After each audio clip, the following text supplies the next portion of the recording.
دوستو، ایک بار ایک گاؤں میں بارشیں نہ ہونے کی وجہ سے گاؤں والوں کی فصلیں اگ نہیں رہی تھی، یہاں تک کہ پورے گاؤں میں قحط پڑنے لگ گیا۔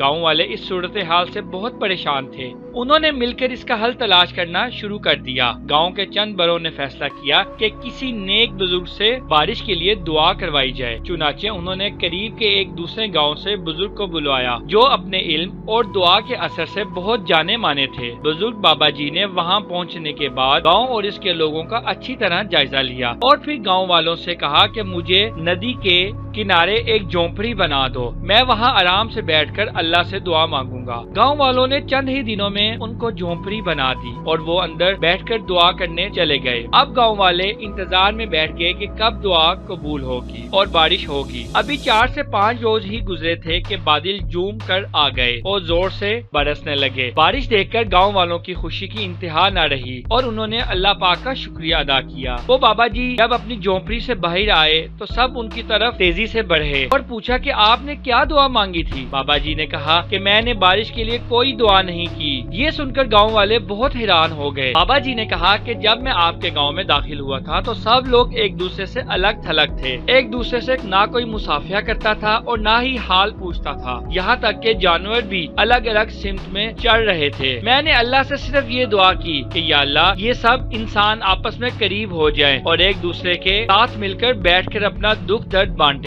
یہ سن کر گاؤں والے بہت شرمندہ ہو گئے اور پھر انہوں نے یہ ارادہ کیا کہ وہ اب سے مل جل کر رہیں گے۔ دوستو، ہم سب کا آپس میں پیار سے رہنا اور دوسرے کی مدد کرنا بہت ضروری ہے، ورنہ قدرت بھی ہم سے ناراض ہو جائے گی۔ ساتھ ہونے میں بہت طاقت ہے اور ہمارا اسلام بھی ہمیں یہی سکھاتا ہے۔ دوستو، آپ کو آج کی یہ کہانی کیسی لگی ہمیں کمنٹ سیکشن میں لازمی بتائیے گا۔